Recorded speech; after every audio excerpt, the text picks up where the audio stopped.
Okay, so as you guys know, we're on chapter 2 of this beautiful book, Uncovering Celtic Mythology.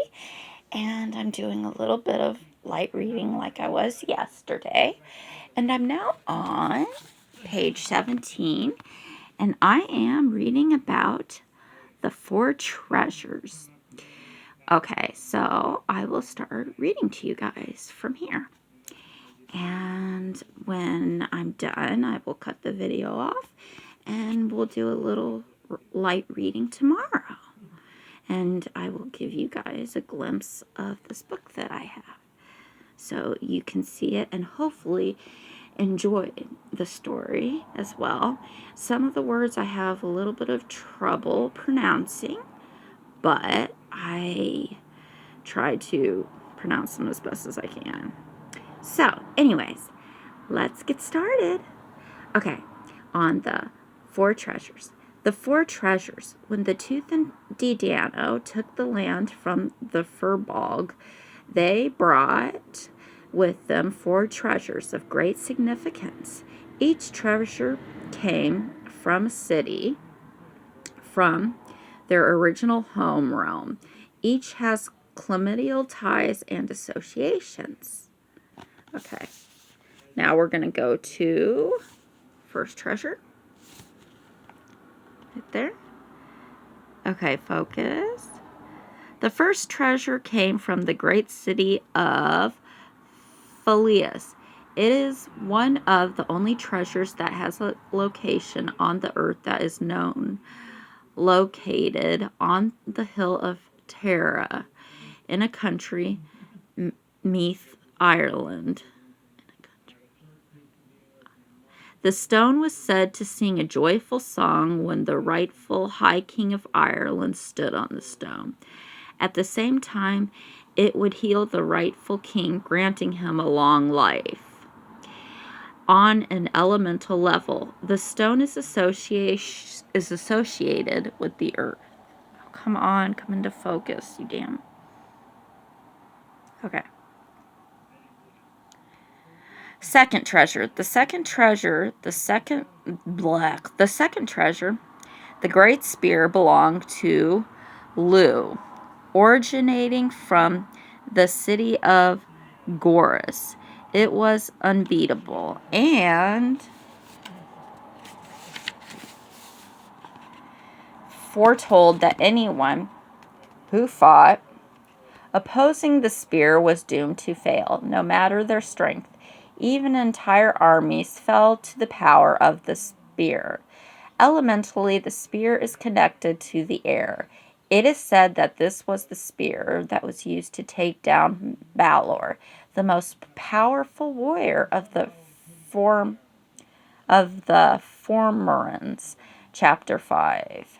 It was made of the finest dark bronze and fastened to the rowan shaft with 30 golden rivets. Third treasure. Okay. The third treasure was Nuada's torch. Despite the name torch, it was actually a sword, sometimes called the Sword of Light, similar to Lu's spear. Once it was drawn in battle, victory was guaranteed, unlike the spear that ensured the victory for everyone on the side of the person wielding it. The sword only protected and ensured the victory of the single person who carried it elementally. The sword was linked to fire. Fourth treasure. Okay. The fourth and final treasure was the cauldron of Dagda, also known as the Undri. The cauldron could serve all who came to it, given that it was magically bottomless. No matter how many hungry people came to it, none would leave unsatisfied. It was brought to Ireland from the great city of Muras and was linked to the element of water. Okay.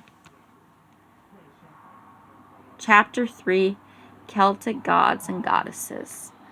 When looking at the Celtic gods and goddesses of Ireland, Wales, and Scotland, we see a list of hundreds of deities that were worshipped at various points.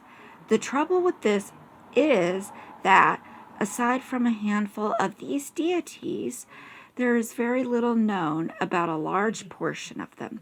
Some are found in the mythologies, but many of the stories and patterns of worship for these deities hold on a minute, let me take a breath. For these deities were lost with the Druids, who maintained the oral traditions of the Celts. While there were many deities through the pantheon, the Celts also had the tendency to worship figures and warriors. Some were raised to a level of deity-like status, while never actually being a deity, such as Cuchulainn, the great warrior of Ulster. What follows is a list of the most well-known deities, those that appear most often in the legends, and hold what are arguably the most important places in the Celtic pantheon. Angus Og.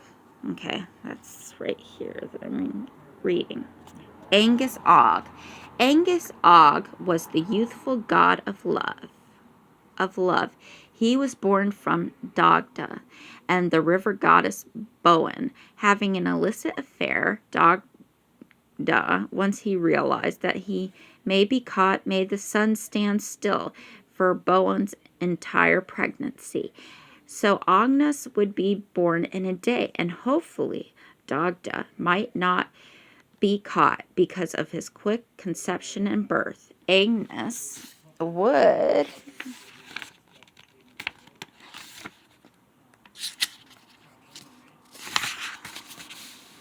forever represent youth. Agnes was known for the four birds that always circled his head, representing his kisses. He would make any couple fall for each other if he gave them his blessing. For a god who could inspire love in just about any couple, he was also greatly susceptible to falling in love himself. In his most popular story, Angus dreamed of the most beautiful girl of all the land. When he reached for her in the dream, she vanished. When he woke, he was so grieved that he couldn't move from his bed, nor could he eat. He would see her each night in his dreams, where he would play him sweet music where she would play him sweet music until he woke. Agnes was so distraught over not knowing who she was that he became deeply ill. He refused to speak of why until the physician Fergne came to him. Just by looking at his face, Fergne knew that Agnes was suffering from love sickness and resolved to send Agnes to see his mother so that he could heal. When Bowen arrived, they sent her to search the entire land for the girl who was hunting Agnes's heart. After she had searched for an entire year with no luck, they sent for Dagna. He asked why they would send for him. It's not like he knew any more than anyone else.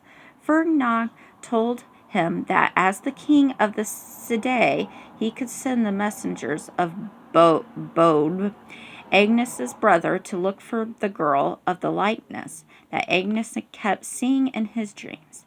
Another year passed, and finally the messengers returned to Dagda with news. They'd found the girl. Dagda sent for the Agnes to be brought by chariot to the girl so that he could make sure it was truly her.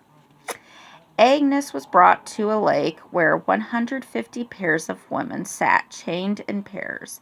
They asked him if he would see the girl whom he'd seen in his dreams. He looked over the crowd, recognizing her immediately. Boeber. Yeah, it's Bodb. That's the name. Okay. Told him that she was not his to give. Agnes returned to his home, telling the news that he found. Okay. Quite literally, the girl of his dreams. He found the names of her father and grandfather, knowing there was no